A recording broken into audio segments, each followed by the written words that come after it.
Assalamualaikum warahmatullahi wabarakatuh. Selamat sore. Waalaikumsalam Waalaikumsalam. Warahmatullahi wabarakatuh. Selamat sore, Pak. Hari ini masuk pertemuan keempat ya. Jadi tentang pemodelan berorientasi objek ya. Jadi materi ini ada 3 pertemuan ya tentang pemodelan berorientasi objek. Oke. Langsung saja. Jadi objek dan kelas ya. Sini istilah objek dan kelas itu di sini adalah kata-kata yang sudah mempunyai arti yang sejak lebih dari beberapa tahun yang lalu ya, ribuan tahun yang lalu itu sudah ya maknanya sudah ada gitu ya. Jadi sehingga perkembangan untuk bahasa pemrograman itu ya menyesuaikan dengan istilah-istilah yang sudah dikenali oleh orang-orang sebelumnya gitu ya, jadi tentang objek dan kelas. Jadi ya kalau dulu kan bahasa pemrogramannya ya masih belum yang non berorientasi objek ya. Jadi semakin kesini tahunnya, semakin ke depan tahunnya untuk bahasa pemrograman yang berorientasi objek itu udah semakin banyak ya. Macam-macam lah gitu ya nama-namanya, dan intinya semuanya berorientasi objek gitu ya. Ya kayak bahasa PHP, bahasa Python gitu ya, Java, nah itu semua berorientasi objek gitu ya. Meskipun ya sintaks penulisan perintah dari setiap bahasa pemrograman itu ya beda-beda ya. Oke, lanjut. Di sini adalah objek adalah sesuatu yang tangible ya, atau nyata, tangible ya, nyata, produk material atau substansi ya. Kemudian kalau kelas itu adalah sekumpulan orang atau barang yang dikelompokkan bersama ya. Di sini intinya dia mempunyai kesamaan ya, di kelas ini mempunyai kesamaan, entah dari sama atributnya gitu ya, nama atributnya sama gitu ya, nama metode-metodenya sama gitu, itu adalah kelas ya. Kemudian objek ini kan lebih ke arah individunya gitu ya. Jadi hasil, kalau kemarin ada istilah instansiasi, objek ini merupakan hasil instansiasi dari kelas ya. Jadi nilai objek ini ya diturunkan dari kelas. Misalnya mahasiswa gitu ya, objeknya adalah mahasiswa 1 dengan identitas ya berbeda-beda ya dengan mahasiswa yang lain. Mahasiswa 2, mahasiswa 3 berbeda-beda, dari misalnya atribut NIM-nya beda gitu ya, namanya beda juga gitu ya, alamat beda juga seperti itu, IPK beda juga gitu ya. Jadi itu objek. Kemudian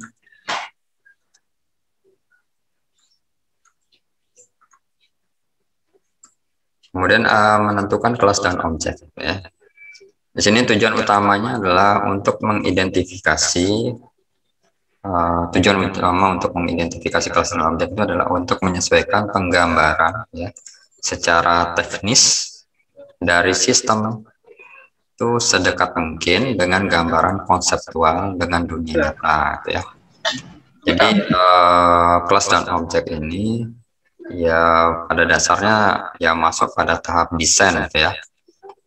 Jadi kalau kemarin kan sudah sempat dibahas ya, kalau kita setelah melakukan analisis gitu ya, atau hasil analisis yang kita dapat itu ya selanjutnya kita istilahnya abstraksikan gitu ya ke dalam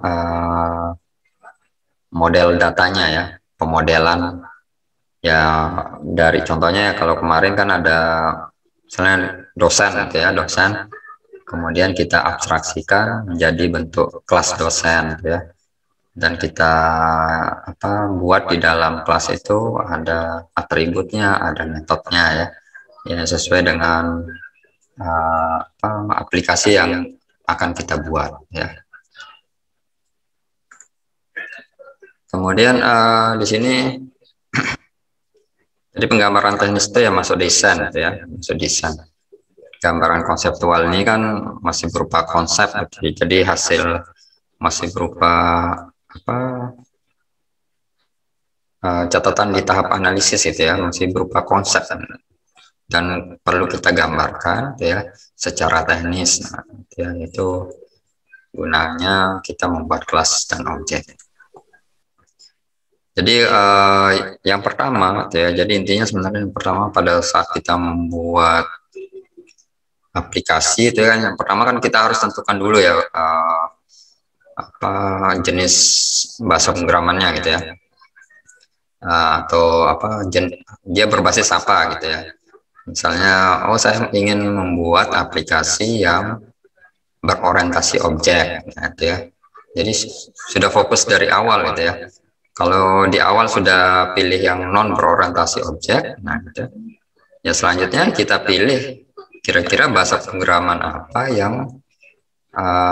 yang non berorientasi objek. Nah itu ya, nah itu kan tahap awal. Nah, tahap awal pada saat kita ingin membuat suatu aplikasi gitu ya.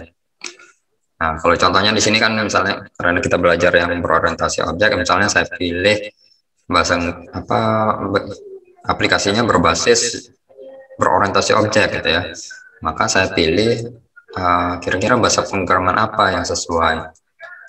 Nah aplikasi kan macam-macam ya, ada yang website ya, ada yang apa mobile, ada yang apa desktop gitu ya, jadi ada 3 jenis.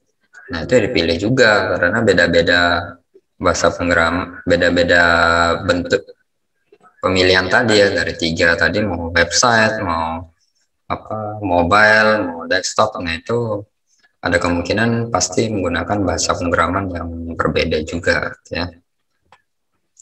Tapi ada sih beberapa bahasa pemrograman yang kita cukup belajar satu bahasa pemrograman itu, tapi kita bisa nanti kembangkan untuk membuat aplikasi yang berbasis mobile gitu ya, mobile dan web. Nah, itu ada yang satu bahasa pemrograman seperti itu.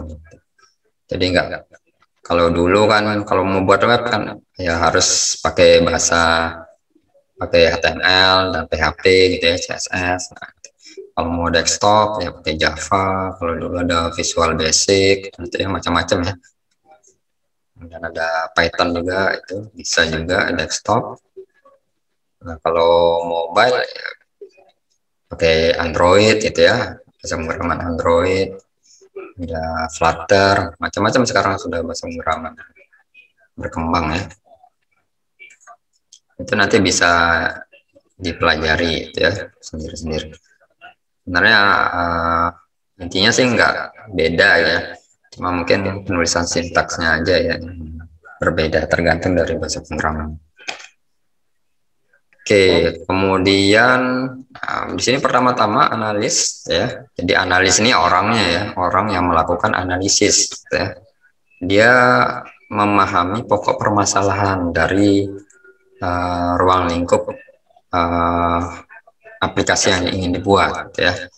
Nah, dipahami dulu ya.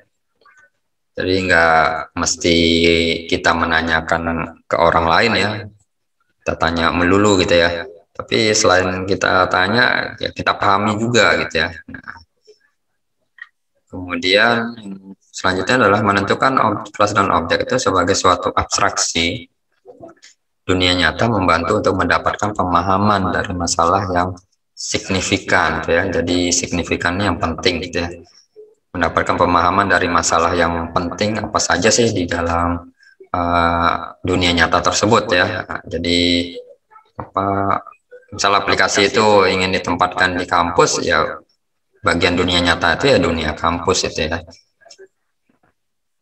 Jadi kira-kira yang mana yang signifikan gitu ya, yang diperlukan oleh aplikasi yang ingin kita buat. Kemudian dengan tujuan dapat dijalankan dalam sistem gitu ya, sehingga ya harapannya masalah itu bisa kita selesaikan dengan cara sistem ya. Nah, jadi apa, kita input apa itu ya, jadi outputnya ya nanti sistem sendiri yang memprosesnya gitu ya. Jadi sudah tidak ada unsur manualnya ya. Kemudian semua hal tersebut itu dibuat merupakan suatu dokumen dalam model analisis berorientasi objek ya. Jadi nanti ya sebagai tugas besarnya ini ya kita akan membuat dokumentasi ya, dokumen ini yang ya sebagai tugas besar kalian nanti ya.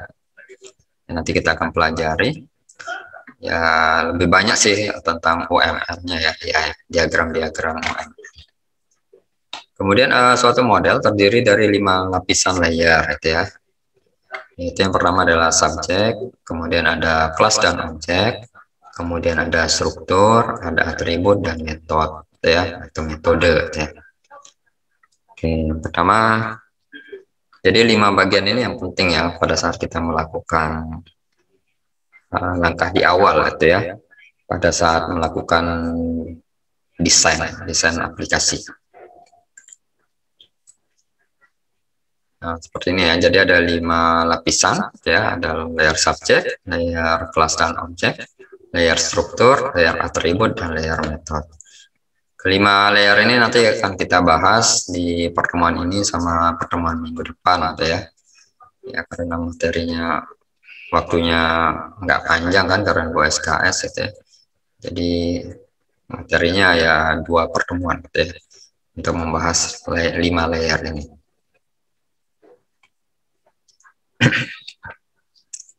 Kemudian menentukan kelas dan objek. Berikutnya adalah tujuan lainnya untuk mengidentifikasi kelas dan objek itu adalah membuat kerangka kerjanya yang stabil ya, untuk analisis dan membuat spesifikasinya ya. Jadi tujuannya kalau kita membuat desain itu ya, yang bersumber dari analisis sebelumnya gitu ya, itu harapannya kita bisa fokus itu ya, jadi membuat kerangka kerja. Jadi kalau ada hal yang melenceng dari arah tujuan pembuatan aplikasi ya, maka kita bisa kembali lagi lihat gitu ya, kerangka kerjanya seperti apa ya. Ya kerangka kerja ini kan nanti dalam bentuk dokumentasi ya yang kita buat. Ya misalnya kan kalau kemarin kan pernah dibilang biasanya kalau orang-orang itu kan langsung implementasi gitu ya tanpa melakukan analisis dan desain. Nanti ya sebenarnya ya salah gitu ya, karena nanti kalau ada kekeliruan gitu ya, nanti kelirunya sampai mana kalau kita nggak ingat gitu ya, misalnya kita lagi ngoding gitu, kelirunya sampai mana gitu ya. Jadi kan akan jadi susah gitu ya. Jadi makin susah mengidentifikasi salahnya sampai di mana gitu ya. Kalau ada kerangka kerja kan bisa tahu ya. Misalnya suatu bagian tuh outputnya harus seperti ini gitu ya. Kalau pada saat dicek output yang berbeda ya ada kemungkinan ya kita bisa kembali ke langkah di kerangka kerja yang benar gitu ya, baru kita perbaiki lagi. Kemudian contoh kelas dan objek dalam suatu sistem pengontrolan lalu lintas udara itu beberapa tahun yang lalu itu sama dengan saat sekarang gitu ya. Jadi misalnya ada suatu aplikasi ya, sistem pengontrolan lalu lintas udara gitu ya. Misalnya ya aplikasi, karena kita berbicara tentang aplikasi perangkat lunak gitu ya, software gitu ya. Ini jadi untuk kelasnya gitu ya. Ya, di sini jelaskan, tetapi atribut dan metodenya itu mungkin berubah gitu ya. Nah, untuk sistemnya itu ya biasanya sama gitu ya dari tahun ke tahun. Cuma kadang-kadang aplikasi itu kan mesti mesti diupdate lah istilahnya, sesuai dengan keperluan uh, setiap tahunnya, gitu ya. Nah, untuk perubahan seperti itu biasanya kita merubahnya di atribut dan metodenya dari kelas yang ingin diubah, gitu ya. Misalnya apa, sistem informasi akademik, gitu ya. Misalnya di Undra, misalnya ada kelas mahasiswa, misalnya di metodenya itu untuk tahun 2020 kemarin itu terdiri dari 10 metode, gitu ya. Nah, tapi karena ada kebutuhan di tahun 2021, mungkin karena COVID misalnya, ya ada perubahan, gitu ya, ada perubahan sistematika, alur kerjanya atau penambahan metodenya, ya nanti ya diberubah, gitu ya. Jadi ditambahkan, gitu ya. Ditambahkan atau ya dikurangi, gitu ya. Seperti itu. Tapi pada intinya untuk sistemnya ya tetap sama, gitu ya, dari tahun ke tahun. Cuma yang berubah mungkin atribut dan metodenya disesuaikan dengan kebutuhan. Kemudian kelas dan objek itu relatif tidak berubah dari waktu ke waktu, gitu ya, dan melengkapi dasar untuk perubahan dari waktu ke waktu. Jadi relatif tidak berubah ya. Jadi kelas itu ya yang berubah ya seperti tadi dijelaskan, itu paling ada penambahan atribut ya, 1-2 atribut, metodenya ya penambahan 1 atau 2 atribut, 2 metode, gitu ya. Bukan ya, selain penambahan ya ada kemungkinan bisa dikurangi juga ya, misalnya metode yang mungkin sudah nggak perlu lagi nih metode ini, gitu ya, ya udah, gitu ya, dihapus saja, jadi nggak perlu lagi dibuang. Kemudian tujuan terakhir lain itu adalah untuk menghindari penyimpangan pada transisi dari tahap analisis, gitu ya, sistem ke desainnya. Jadi sebenarnya ini jelasin tadi ya. Jadi penyimpangan kalau kita apa? Ya, kalau tadi penjelasannya kan yang pada saat implementasi ya, kalau kurang tidak terarah ya kembali ke kerangka kerja. Kalau yang ini desain itu kalau kita pada saat membuat desain itu ya kita bisa mengacu ke hasil analisis yang sudah kita buat sebelumnya, gitu ya. Ya mungkin dari hasil apa wawancara, gitu ya, yang kita tanya-tanya ke orang yang benar-benar mengerti lah, gitu ya, sistemnya. Nah, itu kan dari hasil analisis itu kan bisa kita buat desainnya. Kemudian inti dari desain itu mengambil kebutuhan dan menambahkan rinciannya pada implementasi sesuai dengan pokok masalah yang ada, ya. Jadi mengambil kebutuhan tuh ya mengambil atribut-atributnya, kira-kira apa saja sih atributnya, gitu ya. Misalnya apa ya? Ada metode, misalnya metode mencetak, gitu ya, mencetak apa ya? Ya KRS lah, gitu ya, gampang. Nah, kebutuhannya apalah? Kebutuhannya atribut apa itu yang dibutuhkan di dalam cetakan KRS itu, gitu ya. Ya apa nama mata kuliahnya, gitu ya. Terus nilai mata kuliahnya, gitu ya, itu diperlukan. Seperti itu. Kira-kira kebutuhannya apa itu kita buat, gitu ya, kita ambil kebutuhannya. Ya, dan menambahkan rinciannya pada implementasi, gitu ya. Nah, ini implementasi bisa ke metodenya juga, gitu ya. Kira-kira metode apa sih yang diperlukan pada saat implementasi, gitu ya. Sebenarnya yang berat itu ya di tahap desain aja ya. Nah, karena untuk tahap implementasi kan programmernya ya tinggal baca apa desainnya, gitu ya, diagram yang sudah dibuat di tahap desain. Misalnya di kelasnya ada metode-metode apa aja, udah ditulis saja metode, tinggal dipikirkan codingannya aja. Jadi dia nggak perlu memikirkan mulai dari awal, gitu ya, seorang programmer di tahap implementasi. Ya, kemudian menentukan kelas dan objek. Berikutnya adalah mempelajari pokok permasalahan itu meliputi beberapa kegiatan yang harus dilakukan, gitu ya, diantaranya Yang pertama adalah penelitian langsung. Jadi di sini misalnya kita langsung terjun ke lapangan, gitu ya. Ya, apa, di sini kan untuk mengetahui, mempelajari pokok permasalahan, gitu ya. Seperti tadi saya bilang penelitian langsung, ya salah satunya ya wawancara, gitu ya, wawancara atau ya wawancara gitu ya, wawancara atau apa, melihat apa situasi atau cara kerja dari apa sistem gitu ya yang ada di lapangan seperti apa. Nah, itu dipelajari gitu ya, kita teliti secara langsung, kita lihat secara langsung gitu ya. Misalnya kalian misalnya PKL gitu ya, PKL kan misalnya di instansi, ya udah lakukan penelitian langsung di instansi tersebut ya.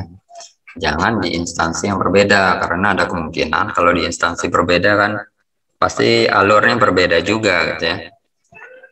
Nah, misalnya apa ya, kalian PKL di Dukcapil gitu ya, di Dukcapil Kota Mataram gitu ya. Nah, Kota Mataram, kemudian kalian banyak uh, meneliti langsungnya tapi di Dukcapil yang berbeda gitu ya, di Dukcapil yang berbeda, misalnya Dukcapil apa Lombok Timur lah misalnya itu ya. Nah, pasti ada kemungkinan tuh alur kerjanya berbeda gitu ya. Nah, itu sehingga kalau bisa ya di mana lokasi ingin kita teliti ya di situ kita lakukan penelitian gitu ya, kita langsung terjun ke situ. Ya, kalau nggak langsung terjun ya nggak tahu kan kita permasalahannya seperti apa ingin kita selesaikan. Kemudian yang kedua adalah mempelajari hasil analisis berorientasi objek yang lama gitu ya. Misalnya aplikasinya kan sudah jadi itu ya. Jadi kita bisa membaca hasil analisis yang sistem yang lama gitu ya. Seperti tadi kan ada perubahan dari penambahan atributnya, penambahan metodenya. Nah, itu kan kita pelajari dulu apa hasil analisis sistem yang lama gitu ya. Nah, seperti apa sehingga kita bisa menambahkan, oh nanti atributnya yang ditambahkan di bagian ini gitu ya, metodenya di mana gitu ya, seperti itu. Kemudian yang ketiga adalah mempelajari sistem lain yang serupa gitu ya. Nah, di sini kita bisa mempelajari sistem yang serupa gitu ya. Tapi mempelajari gitu ya, bukan apa mencontoh apa ya ambil langsung pakai gitu ya, nggak bisa gitu ya. Tapi mempelajari sistem lain yang serupa. Jadi kalau ada yang kira-kira alurnya sama gitu ya, ya maka kita bisa mengikutinya, contohnya gitu ya. Nah, tapi kalau mencontohnya 100% ya ada kemungkinan nggak bisa gitu ya, karena kadang-kadang kan beda tempat ya, beda beda aturan gitu ya, beda alur. Jadi beda SOP-nya gitu ya, standar operasional prosedurnya beda-beda gitu ya. Misalnya apa ya, nah, cara pengisian KRS misalnya di Unram itu ya, misalnya di SIA ini ya, SIA, di dalam SIA itu ya cara mengisi KRS ya. Kemudian kita ingin mempelajari sistem lain, misalnya di sistem informasi akademik punya kampus lain gitu ya. Misalnya apa ya, Bumi Gora gitu ya, Universitas Bumi Gora gitu ya, atau Universitas 45 gitu ya. Nah, coba kita lihat, kita pelajari gitu ya. Nah, kira-kira kalau ada alur yang sama gitu ya, atau ada yang metode yang sama gitu ya, atau yang ya sama mungkin beda dikit ya, bisa kita apa, kita modifikasi gitu ya. Nah, kita pelajari gitu ya. Kemudian yang keempat adalah mempelajari dokumen yang digunakan gitu ya. Jadi dokumentasi ini ya seperti nanti di tugas besar gitu ya. Ya di dalamnya ya ada gambar diagram-diagram gitu ya, ada kelas diagram, ada objek diagram, ada IRD-nya gitu ya. Itu semua dipelajari gitu ya. Diagram-diagram lain ya, ada sequence diagram, macam-macam itu dipelajari, yang bisa dipelajari. Kemudian yang kelima, prototype ya. Jadi pembuatan prototipe itu sangat efektif dalam analisis ya. Jadi ini ya kata-kata analisa ini sebenarnya nggak baku itu ya. Seharusnya pakai analisis ya. Nanti kalau kalian membuat laporan itu ya, pakailah kata analisis ya, jangan analisa gitu ya. Ini saya belum sempat mengubahnya slide-nya. Pakai analisis gitu ya. Itu kata yang sudah baku. Ya, pembuatan prototipe itu sangat efektif dalam analisis, terutama untuk sistem yang menggunakan interaksi dengan manusia. Ya. Jadi dengan prototipe itu ya kita dapat terbantu gitu ya. Nah, kira-kira misalnya apa ya? Ya pada saat membuat aplikasi itu kan ada tahap ini ya. Kalau di dunia kerja itu ada istilahnya ada front end gitu ya, ada front end. Front end ini ya apa? Atau di atas front end, sebelum front end itu ada juga itu ya, ada UI UX designer gitu ya. Jadi yang apa? Yang mendesain gitu ya tampilannya antar mukanya ya, seperti itu. Nah itu ya. Jadi dibuat, dirancang, didesain itu ya, misalnya pakai apa aplikasi Adobe XD itu ya, pakai Figma gitu. Itu kita buat dulu nih rancangannya, misalnya halaman home-nya seperti apa, nanti tombol-tombolnya letaknya di mana gitu ya. Nah itu bisa kita anggap sebagai prototype. Nanti kemudian kita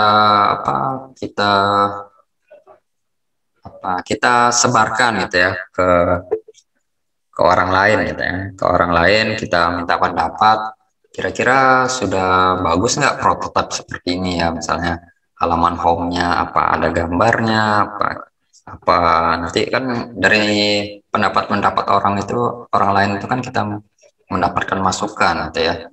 Nah, misalnya mesti ditambahkan gambar apa gitu ya, atau gambarnya mungkin jangan kotak saja, mungkin harus apa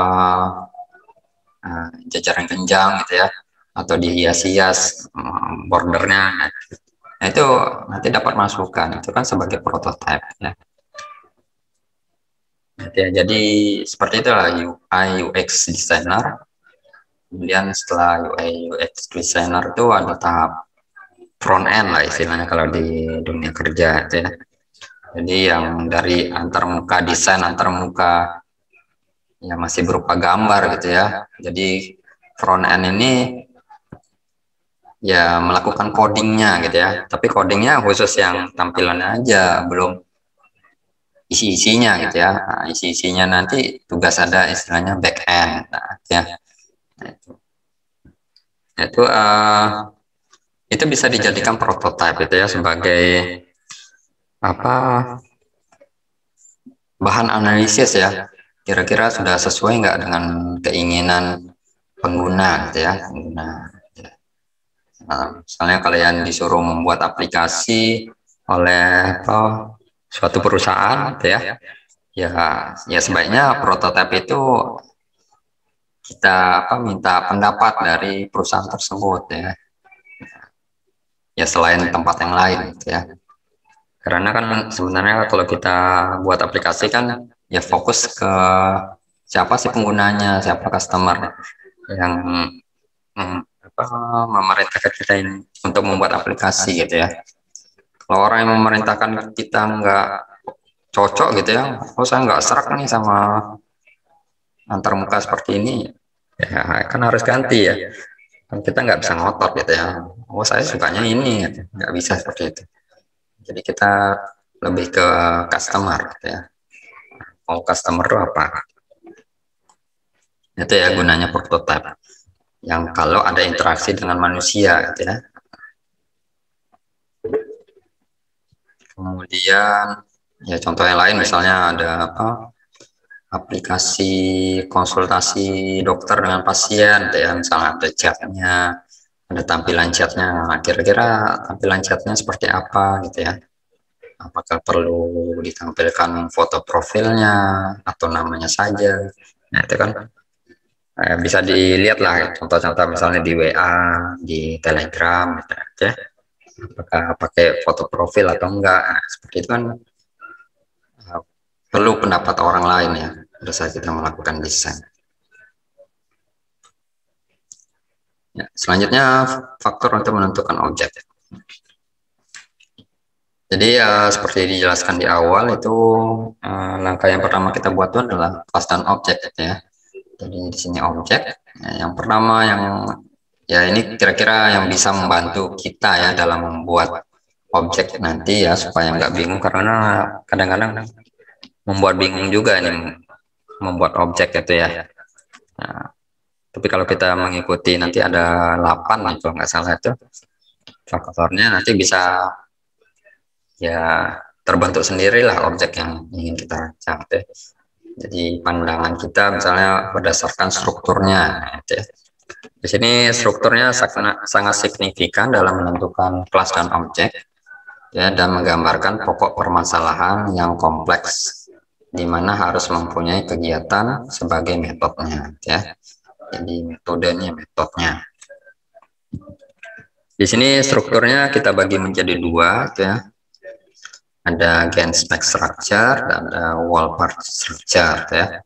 Gen spec ini ada generalisasi gennya, speknya itu adalah spesialisasi ya atau umum ke khusus itu ya, umum khusus struktur. Kemudian ada wall part structure itu lebih penting karena dapat berpengaruh dalam penyusunan datanya ya. Ya, penyusunan data kan atribut yang mengikuti kelasnya ya. Nah, kelas itu nanti akan dibentuk bisa dari gen spec atau wall part ya. Boleh salah satu pilih salah satu atau pakai kedua-duanya boleh ya. Nanti kita lihat contohnya.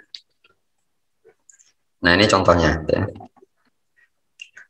Misalnya di sini ada apa kendaraan bermotor gitu ya. Kendaraan bermotor. Nah, kemudian kalau menggunakan gen spec ya, generalisasi spesialisasi. Jadi kendaraan bermotornya ini adalah generalisasinya umumnya ya.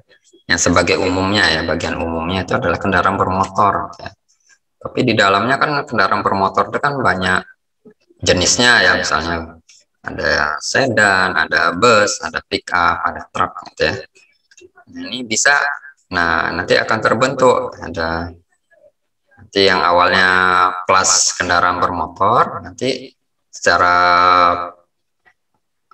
langsung gitu ya nanti akan terbentuk kelas sedan gitu ya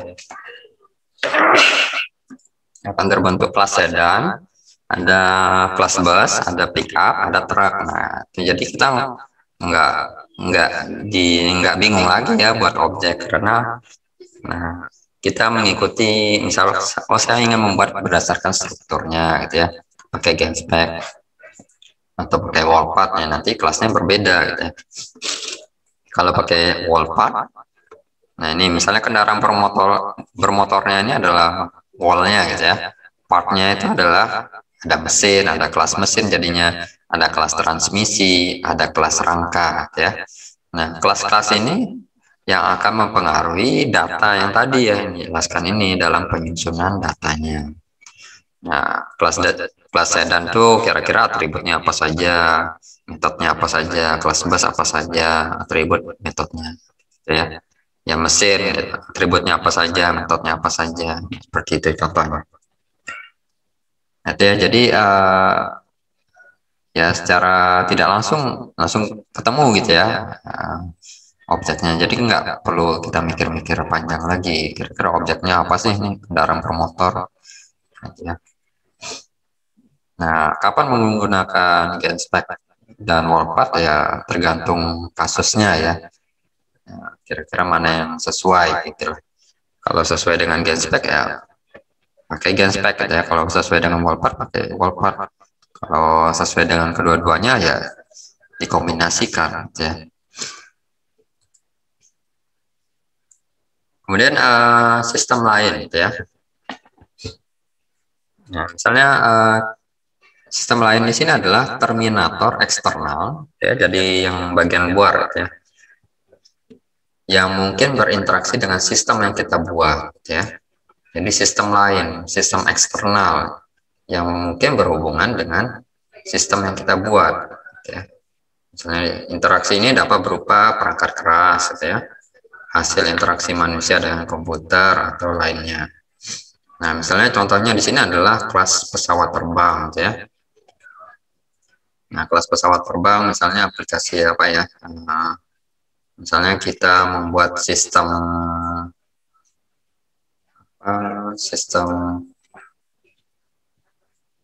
jual beli ini ya, apa namanya?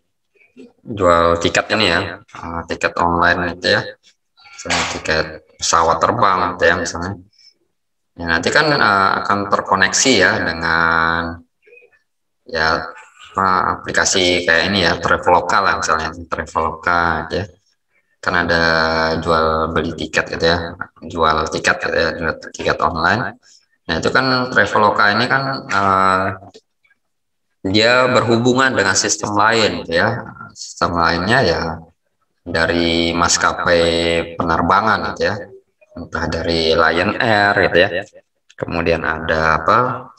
Batik Air, ada Garuda. Nah, itu kan Traveloka-nya berinteraksi dengan sistem yang berbeda-beda ya, tergantung maskapainya. Nah, ya kan di dalam Traveloka kan misalnya apa ya, jadwal keberangkatan, nah, kita ingin mengecek jadwal keberangkatan, harga. Nah, itu kan bukan Traveloka yang ini ya menentukan, tapi ya dia mengacu ke sistem yang lain ya, sistem maskapai penerbangan tersebut ya masing-masing. Jadi untuk keuntungannya mungkin dari sistem Travelokanya langsung, misal dari harga dasar dari maskapainya, misalnya Lion Air-nya misalnya apa ya, Mataram Jakarta misalnya 700.000, misalnya Travelokanya ambil keuntungan 50.000 ya, ya nanti kan tinggal di codingannya aja ditambahin 50.000 ya dari data maskapai yang didapat ya, jadi 750.000 seperti itu ya kira-kira ya, itu ya sistem lain ya. Jadi bisa kita, nah untuk sekarang, untuk zaman sekarang ini kalau kita integrasi dengan sistem lain itu kita bisa menggunakan API gitu ya. Jadi API ya, ya nanti bisa cari-cari ya informasi API gitu ya. Oke, lanjut.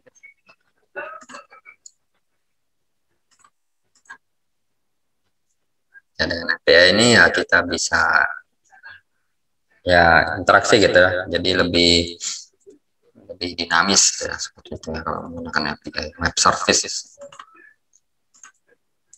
Kemudian peralatan ya. Peralatan yang mempengaruhi sistem adalah peralatan yang dapat mengubah data dan kontrol informasi dalam sistem ya.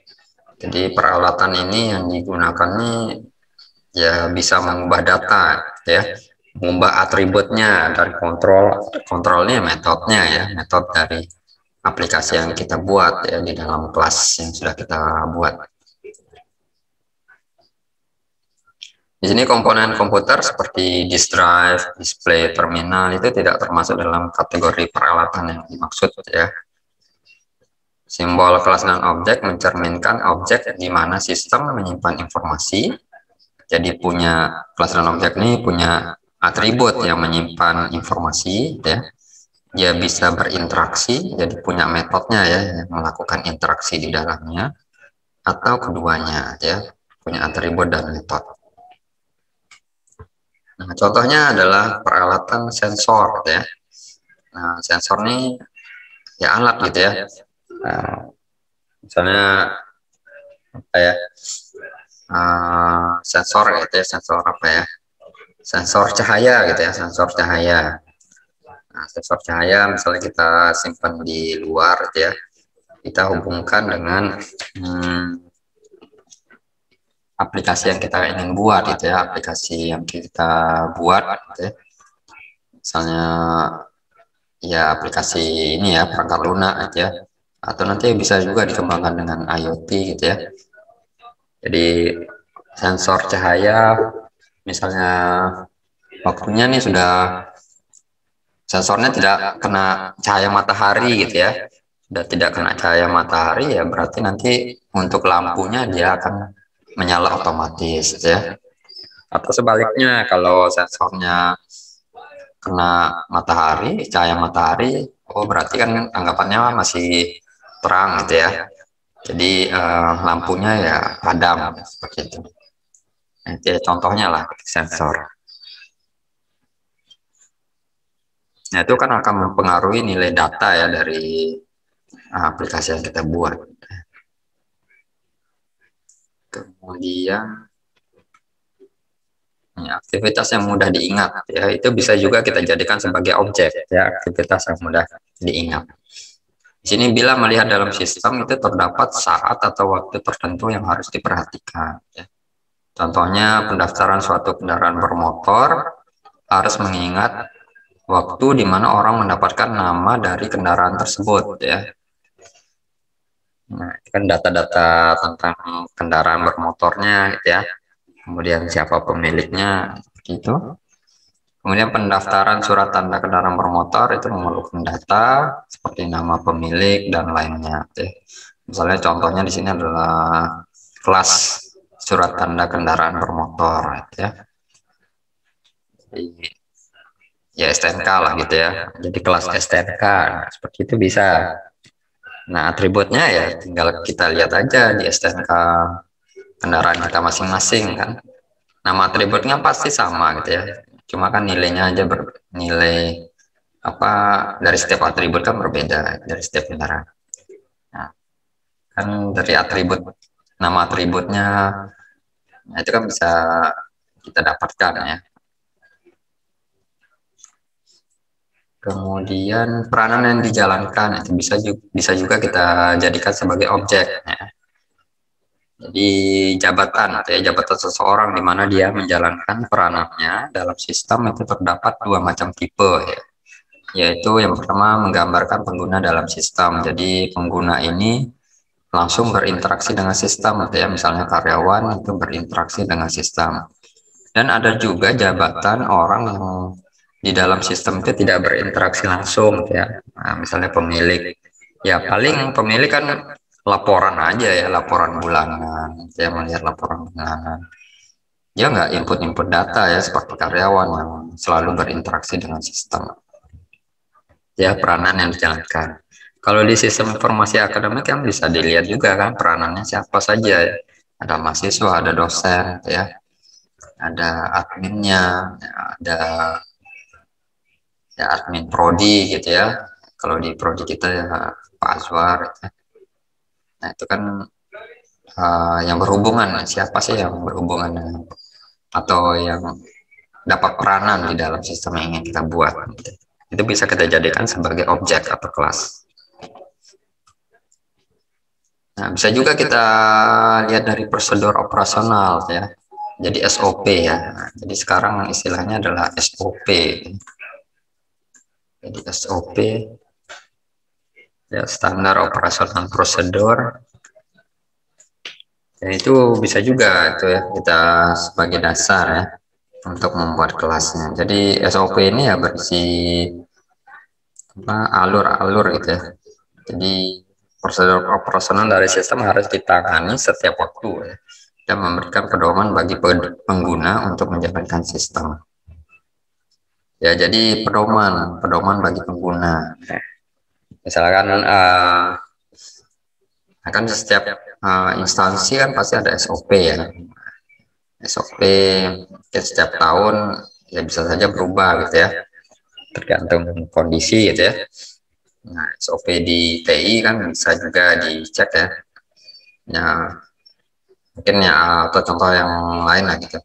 Misalnya ada suatu aplikasi atau SOP lah gitu atau suatu instansi yang dulunya masih SOP-nya masih jalannya masih kebanyakan manual gitu ya, manual dilakukan misalnya cara mengisi KRS masih manual gitu ya, manualnya ini dalam hal masih menggunakan kertas gitu ya.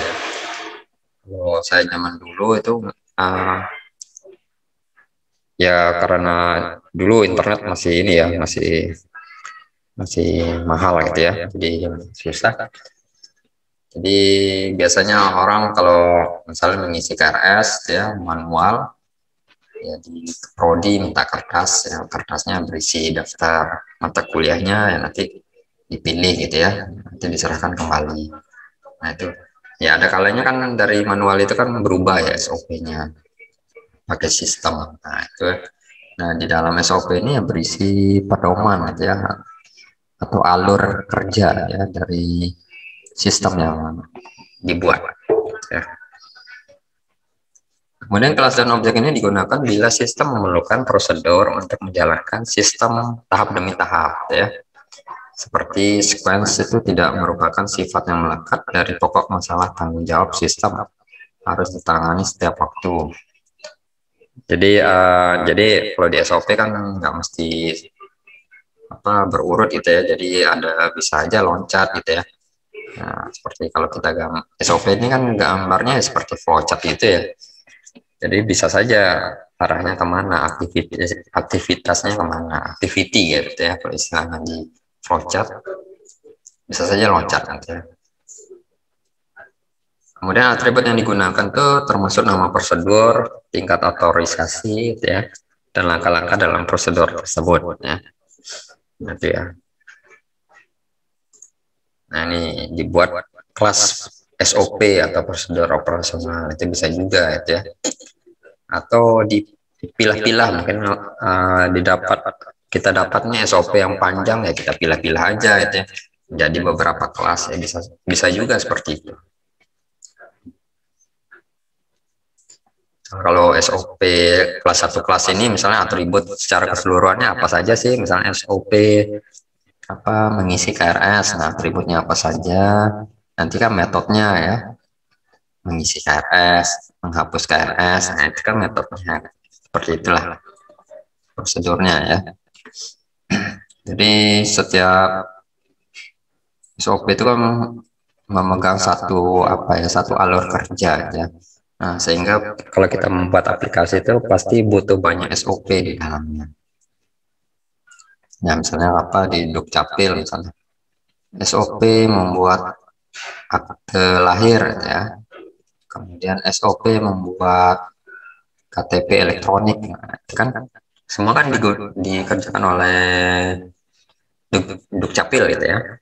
Nah, tapi kan alurnya berbeda-beda ya, karena kebutuhannya berbeda-beda. Pasti punya SOP sendiri-sendiri. Nah, itu. Nah, seperti itulah kalau ya, nanti misalnya kalau kita melakukan penelitian secara langsung, atau wawancara, ya jangan lupa kalau selalu minta SOP ya.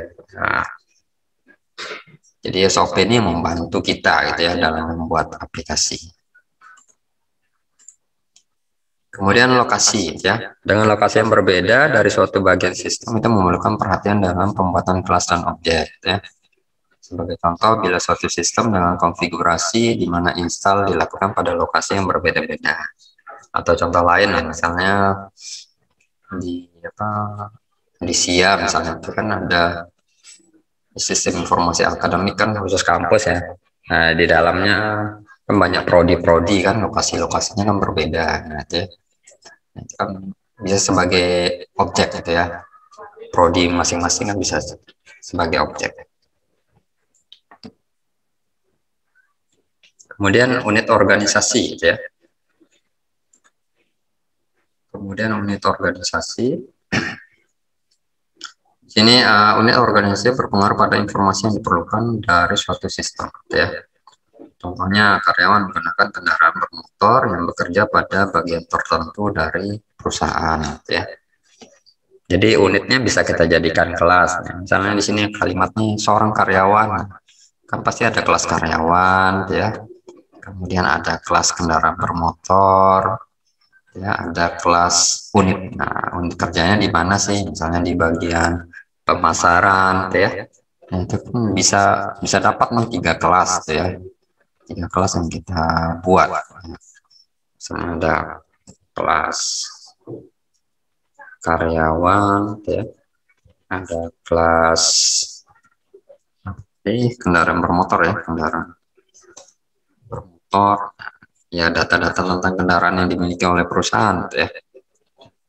Kemudian ada kelas unit ya, unit kerja, misalnya unit pemasaran ya tadi, pemasaran. Nah, seperti itu contoh-contohnya ya, contoh-contoh. Nah, itu kan bisa dijadikan kelas.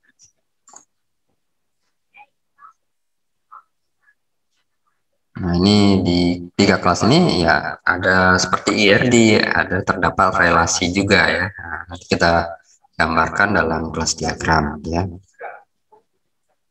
Selanjutnya, nah ini kunci utama kelas dan objek. Ya, untuk menentukan kelas dan objek maka perlu diperhatikan strategi sebagai berikut ya. Objek yang pertama objek. Objek ini adalah abstraksi dari problem domain. Ya. Abstraksi problem domainnya adalah ruang lingkup permasalahan. Ya. Jadi abstraksi itu kan dari ya contoh kita menggambar ke model datanya seperti apa itu ya, menggambar ke kelasnya. Nah itu abstraksi. Di sini mencerminkan kemampuan dari sistem untuk menyimpan informasi. Nah, kan kira-kira atributnya apa sih yang untuk menyimpan informasi itu, gitu ya. Kemudian ada interaksi di dalamnya, ya. Metodenya apa interaksi. Abstraksi tersebut bersama atribut dan metode itu dibuat pengkapsulan. Ya, kemarin kan ada istilah ya, sudah kita pelajari ada enkapsulasi atau pengkapsulan, ya. Dibungkus ke dalam satu kelas, ya. Nah, kelas kemarin kan gini ya. Nah, jadi sini ada apa? Nama kelas ya. Di sini ada atributnya. Di sini ada metode. Ya. Jadi kelas 3 bagian ini gitu ya, satu kelas ya. Ini kita bungkus, kita buat pengkapsulan, istilahnya enkapsulasi. Jadi dibungkus menjadi berdasarkan objek-objeknya atau kelasnya. Kemudian kelas, ya kelas suatu koleksi dari objek yang dapat dijelaskan dengan atribut dan metode yang sama. Jadi ya kelas mahasiswa ya punya atribut dan metode yang sama ya untuk semua mahasiswa. Tapi kan nilainya berbeda-beda, ya. Ya nilainya berbeda, namanya berbeda, seperti itu. Kemudian kelas dan objek ya. Suatu bentuk dikenal satu kelas dan objek di dalam kelas ya. Jadi maksudnya itu ya seperti istilah yang sudah dijelaskan sebelumnya itu ada instansiasi gitu ya. Jadi kelas mahasiswa itu ya kita bisa instansiasi menjadi mahasiswa 1, mahasiswa 2, mahasiswa 3 gitu ya. Misalnya nih kelas mahasiswa gitu ya, mahasiswa. Nanti objeknya apa saja gitu ya. Objeknya adalah mahasiswa 1, mahasiswa 2 gitu ya, mahasiswa 3 gitu ya. Itulah. Itu kita sebut dengan kelas dan objek. Kemudian bagaimana memberi nama gitu ya. Bagaimana memberi nama? Biasanya namanya berupa kata benda tunggal gitu ya. Atau kata sifat dengan kata benda gitu ya. Yang memberi nama kelas gitu ya. Ya kelas mahasiswa kata benda gitu ya. Kemudian di mana mendapatkannya? Ya, penelitian langsung, memeriksa hasil analisis berorientasi objek sebelumnya, kita mempelajari sistem yang lain, ya, melihat dokumentasi dari sistem yang ada, dan membuat prototipe. Nah, ini kan sudah dibahas tadi ya, di slide sebelumnya. Kemudian apa yang harus diperhatikan? Itu ya, apa yang harus diperhatikan yang kan sudah kita bahas tadi, ada strukturnya tadi ya, gen spec, ada wall part ya. Ada sistem lain, peralatan, sesuatu yang harus diingat, peranan, prosedur operasional, ya, lokasi dan unit organisasi itu bisa kita jadikan sebagai objek. Apa yang harus diadakan ya? Jadi perlu diingat. Jadi perlu diingat nih ya atributnya gitu ya. Ini atributnya ya, atribut perlu diingat ya metodenya gitu ya. Perlu metode perilaku metode ya. Kemudian mempunyai banyak atribut ya. Jarang harusnya kalau kita buat satu kelas itu hanya satu atribut. Nah itu ya. Ya biasanya ada beberapa atribut. Kemudian mempunyai banyak objek dalam kelas ya. Nah kalau kita buat kelas ya pasti banyak objek kayak mahasiswa itu kan. Ya kalau ada kelas mahasiswa gitu ya, objeknya mahasiswa 1, mahasiswa 2. Kalau mahasiswa di Unra kan sampai 32.000 ya misalnya. Jadi ada mahasiswa 32.000. Nah itu kan banyak objek yang ada di dalam kelas. Kemudian atribut selalu dapat digunakan ya. Kalau tidak digunakan kan ya nggak usah ditulis di kelas ya. Kemudian metode selalu dapat digunakan ya. Kalau nggak digunakan ya nggak usah dibuat metodenya. Itu mudahnya lah. Kemudian kebutuhan berdasarkan domain. Domainnya ruang lingkupnya. Jadi kalau kita buat aplikasi di lingkungan kampus ya disesuaikan kebutuhannya ya di lingkungan kampus. Jangan di luar kampus. Dan hampir tidak ada hasil yang dapat diturunkan ya. Jadi sudah apa ya? Ya generalisasi kan penurunan ya. Jadi sampai bagian terkecil lah itu. Atomik istilahnya. Kemudian ini menentukan struktur objek dan hierarki kelas ya. Jadi kita bahas kembali nih GenSpec dan Wolpert ya. Jadi bagaimana menjelaskan cara mengidentifikasi itu bisa berdasarkan kata kunci nih what, why, how ya. Ini kita lihat ini definisi strukturnya. GenSpec structure diperoleh dengan melihat dari bagian yang membedakan dengan kelas ya, dan mempunyai kekhususan yang dimiliki oleh kelas ya. Gen generalisasi gitu ya, jadi umum gitu ya. Speknya punya kekhususan ya, khusus spesialisasi khusus ya. Sini sebagai contoh, kendaraan bermotor terdiri dari beberapa macam yang bersifat khusus ya. Nah, contohnya tadi sedan gitu ya, kendaraan bermotor. Di sini kendaraan bermotor bisa dilihat sebagai generalisasi, jadi umum. Sedangkan yang spesialisasinya itu kita bisa lihat sebagai truk, sedan, dan bus ya, khususnya ya. Kalau Wolpert ya, Wolpert structure adalah bagian dari metode dasar bagaimana cara orang berpikir ya, yaitu dengan melihat suatu objek. Ya, jadi Wolpert ini lebih ke arah objeknya ya. Jadi adalah bagian dari suatu kelas ya. Ini sebagai contoh, kendaraan bermotor itu mempunyai beberapa komponen di dalam mesin ya. Di antaranya komponen di antaranya mesin, rangka, dan lain-lain. Nah, kalau kita melihat kendaraan bermotor kan, nah kita lihat objeknya. Nah, di dalam kendaraan bermotor tuh objeknya apa saja ya. Wah, ada mesin, ada rangka, ada ban ya. Ada speedometer, macam-macam gitu ya. Nah, itu Wolpert, kita masuk Wolpert.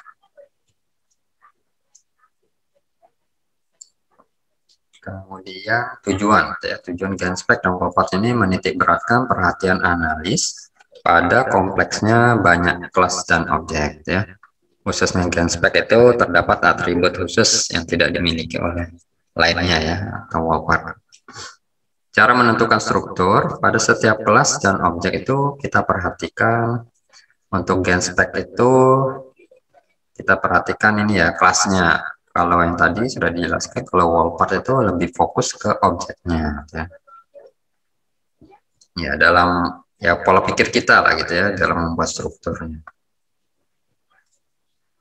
Nah, cara menentukan GenSpec structure yang pertama adalah apakah terdapat dalam problem domain ya. Jadi ini pertanyaan-pertanyaannya yang kita pikirkan ya supaya sesuai dengan kasus yang ingin kita buat dengan di aplikasinya gitu ya. Apakah terdapat dalam program domain ya? Ya kalau nggak ada ya nggak usah dimasukkan gitu ya. Kemudian apakah berhubungan dengan sistem? apakah ada yang dapat diwariskan, ya. Diwariskan kan pewarisan sudah kita pelajari kemarin. Pewarisan itu yang mewariskan atribut dan metode ya dari kelas induknya istilahnya buat kelas anak-anaknya. Kemudian apakah spesialisasi dapat sesuai dengan kriteria dari kelas dan objek? Ya, itu dipikirkan gitu ya. Nah, ini sambil dijawab pada saat kita membuat genspek structure ya. Dalam praktek itu biasanya bentuk dari genspek structure ini adalah bentuknya hierarki bertingkat ya. Jadi seperti apa warisan gitu ya. Jadi ada orang tua, di bawahnya ada induknya gitu ya. Atau ya tree lah, pohon, bentuk pohon gitu ya, tree. Jadi ada akar, ada daun-daunnya. Gitu. Dalam contoh ini dalam suatu perusahaan orang dapat merupakan pemilik, direksi dan karyawan gitu ya. Misalnya di sini perusahaan orang gitu ya. Orang itu adalah generalisasinya ya. Orang, kalau spesialisasinya itu pemilik, direksi dan karyawan. Nah, contohnya gambarannya seperti ini ya. Jadi gennya itu generalisasinya itu yang di atas ini kelas orang, spesialisasinya ada 3, ada pendiri, ada direksi, ada karyawan ya. Dimana kelas orang ini punya atribut nama dan alamat. Kemudian pendiri, direksi, karyawan ini kan kita nggak melihat nih ada atribut nama alamat ya. Karena kalau bentuk seperti ini, genspek atau wallpart itu dia sifatnya mewariskan gitu ya. Jadi kita nggak perlu tulis berkali-kali ya. Kita nggak perlu tulis di sini nama gitu ya, nama atribut yang sama seperti orang tua gitu ya. Nah, nggak perlu gitu ya. Dan seperti ini nggak perlu. Nah, seperti ini nggak perlu karena akan menulis berkali-kali ya membuat. Jadi itulah sifat dari berorientasi objek ya, ada pewarisan dalam. Jadi nama alamat yang ada di kelas orang ini bisa diturunkan ke pendiri, direksi, dan karyawan ya. Metodenya juga kalau ada bisa juga diturunkan.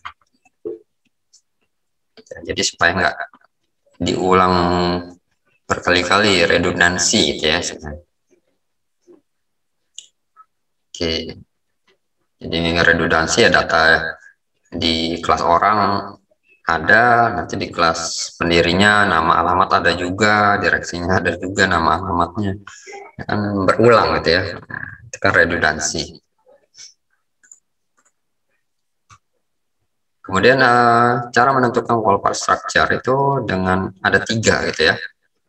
Bisa pertama ada assembly bagian ya. Jadi yang orang tuanya itu adalah assembly-nya, anaknya itu kelas anaknya itu adalah bagiannya ya. Atau berdasarkan ini kontainer dan isi ya. Kontainernya ini umumnya ya, yang kayak di gen speknya gennya gitu ya. Speknya itu adalah isinya ya. Kemudian yang collection, anggota. Collectionnya adalah umumnya atau gennya. Anggotanya adalah spesialisasinya, ya. Partnya.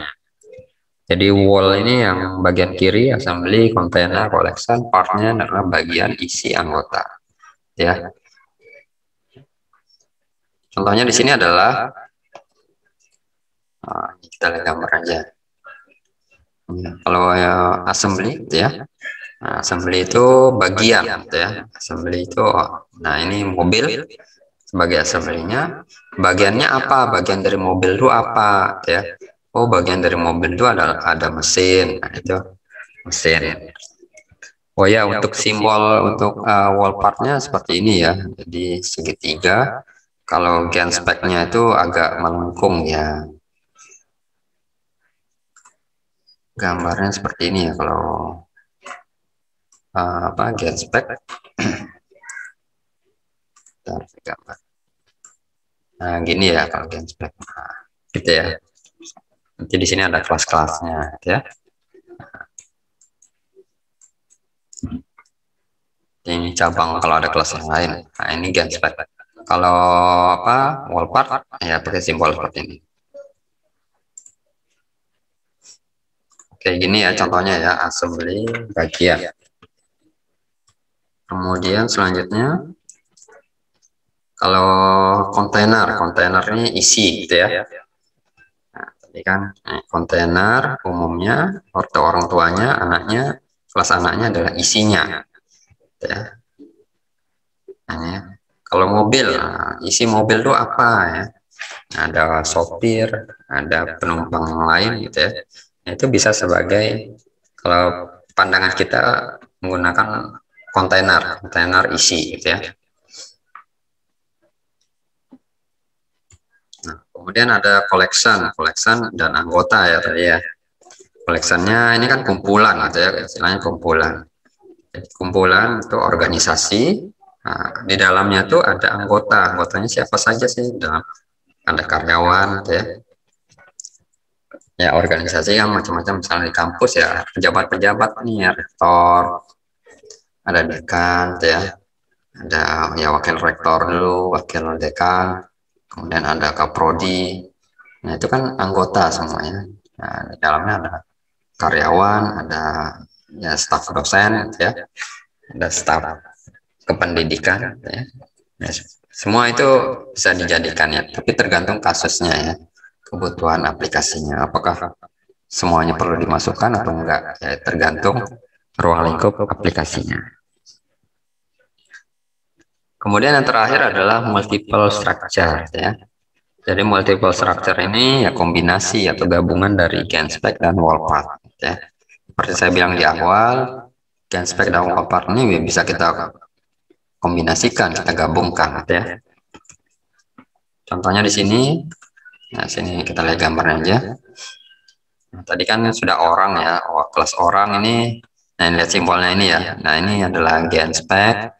Kalau yang ini adalah wallpath-nya. Nah umumnya kita lihat dulu yang genspec ya. Kelas orang ya. Kelas orang ini khususnya siapa? Nanti ya, kita spesialisnya siapa? Di dalamnya ada wira swasta, ada profesional, ada karyawan ya. Dimana punya atribut nama alamat ini ya diturunkan ya, bisa ke wira swasta, bisa ke profesional, bisa ke karyawan. Terus ada kelas perusahaan ya, kita lihat berdasarkan wall partnya ya. Jadi wallnya perusahaan, partnya adalah karyawan ya. Jadi tadi apa, collection anggota ya, collectionnya perusahaan, anggotanya sebagai karyawan ya. Jadi ini bisa dikombinasikan ya, multiple structure. Nah ini sebagai dasar lah itu ya, kita untuk membuat kelas diagram nantinya. Nah kelas diagram kan seperti ini, ada relasinya juga ya. Ya nanti kalau ada kelas yang berbeda itu ya, kelas ya mungkin kelas lain gitu ya, ya kita apa namanya gitu ya. Ya nanti kan bisa kita buat relasi di dalamnya gitu ya. Atau ya mungkin ada relasi antara sini gitu kan, bisa saja gitu ya. Oke gitu ya. Nah, oke materinya sampai di sini. Nah, ini sebagai dasar gitu ya, kita membuat kelas yang sifatnya bisa diwariskan gitu ya, atributnya, atribut dan metodenya gitu ya. Oke, kira-kira ada pertanyaan yang mau ditanyakan? Nah, ini belum bahas semua layer tadi ya, kan ada 5 layer, nanti minggu depan lanjut lagi ya, membahas layer-layer yang lain. Gimana, ada pertanyaan?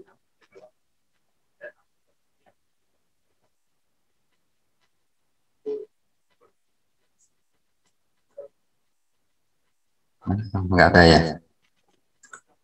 Masih belum ada, Pak. Oke. Kalau yang lain gimana? Enggak ada. Permisi, Pak, ingin bertanya. Ya, silakan. Ini kan untuk menentukan gen speknya itu ada 4 pertanyaan kan Pak? Apakah semua pertanyaan itu harus terpenuhi untuk menentukan gen spek atau cukup salah satunya saja Pak? Oke, coba saya lihat dulu. Oke, yang ini ya. Ya Pak. Jadi kalau untuk yang gen spek itu ya semuanya harus terpenuhi gitu ya. Nah, kayak karena sifat gen spek ini kan apa ya, bisa diwariskan seperti ini. Kalau nomor 1, 2 ini kan apa, wajib lah gitu ya, wajib. Apakah dia sesuai dengan problem domain gitu ya. Ya itu kan wajib ya, ruang lingkup permasalahan wajib. Kalau nggak berhubungan ya nggak usah dibuat gitu ya. Kemudian apakah berhubungan dengan sistem, nah, wajib juga gitu ya. Kemudian apakah dapat diwariskan? Nah, itu kan karena ini kita berhubungan dengan gen spek gitu ya. Jadi kan dia seperti tadi ya, ada bisa mewariskan gitu ya, mewariskan, kita ada gambarnya nih. Nah, mewariskan atribut nama dan alamat untuk pendiri ke pendiri gitu ya. Jadi atribut nama alamat di orang ini bisa diwariskan ke direksi, atribut nama dan alamat bisa diwariskan ke karyawan gitu ya. Nah, kalau dia tidak bisa diwariskan gitu ya. Nah, misalnya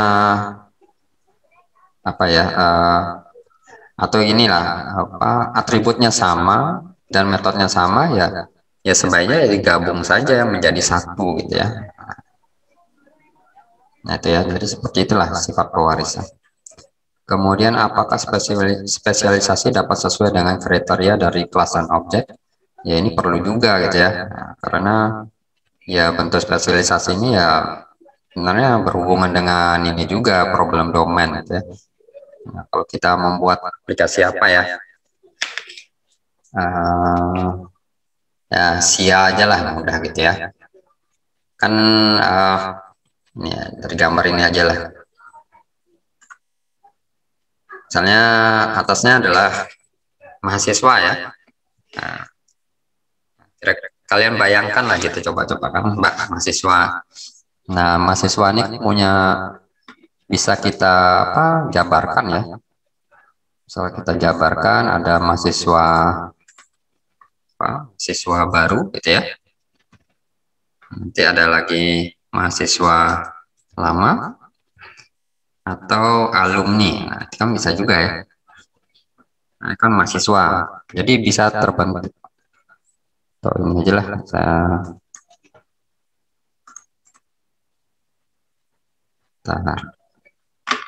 Ini mahasiswa apa ini? Mahasiswa baru itu ya, mahasiswa baru.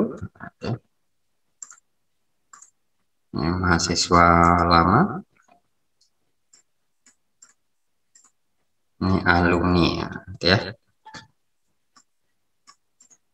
Nah, tadi kan apa ya tadi yang pertanyaan spesialisasi itu kan harus sesuai dengan ini ya. Ya, apakah spesialisasi dapat disesuaikan dengan kriteria dari kelas dan objek? Nah, ini kan berhubungan dengan ruang lingkup aplikasinya ya. Misalnya ini membuat sistem informasi akademik, ya disesuaikan spesialisasinya dengan sistem informasi akademik ya. Nah, kalau nanti ketemu spesialisasinya nggak berhubungan dengan sistem informasi akademik ya nggak usah dibuat. Gitu. Intinya seperti itu. Nah, jadi pertanyaannya ya wajib ya, harus dari 4 ini, pertanyaan ini harus dapat dijawab ya, dapat terjawab papernya. Oke, gimana? Bisa dimengerti atau gimana? Ya Pak, sudah paham sekarang. Ini belum masih gen spek ini masih yang apa, merupakan turunan gitu ya. Nah, nanti kan di kelas diagram itu ada beberapa entitas yang apa, yang nggak saling berhubungan gitu ya, yang nggak bisa diturunkan gitu ya, tapi mempunyai relasi di dalamnya. Kayak mahasiswa dosen kan ya kan nggak ada turunannya gitu ya, tapi kan dia berelasi. Nah seperti itu. Nah itu digambarkan juga di dalam kelas diagram ya. Oke, gimana? Ada pertanyaan lagi yang lain?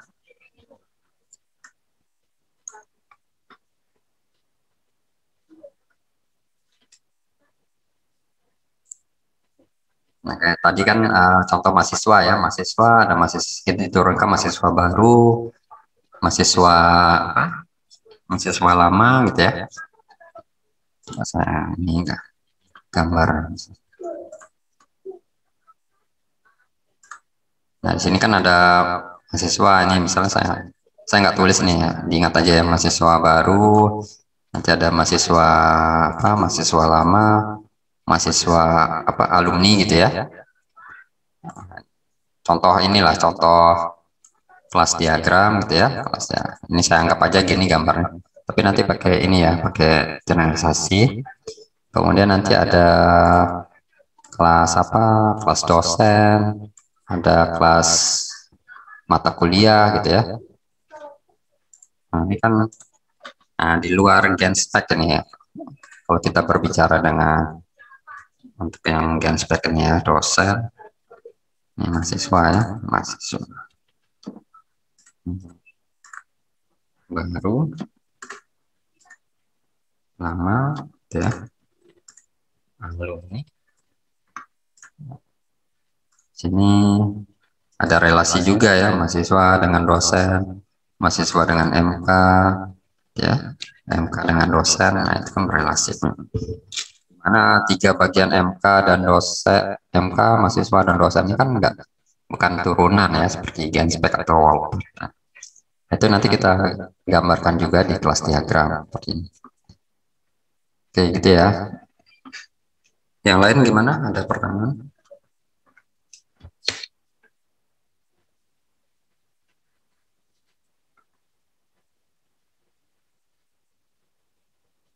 Enggak ada? Oke, kalau nggak ada, saya cukupkan sekian ya. Jadi sampai ketemu minggu depan ya, minggu depan. Oke, terima kasih atas kehadirannya. Assalamualaikum warahmatullahi wabarakatuh. Selamat sore. Waalaikumsalam. Waalaikumsalam warahmatullahi wabarakatuh. Terima kasih, Pak. Ya, Sore, sama-sama. Pak. Terima kasih banyak, Pak. Ya, sama-sama. Makasih, Pak.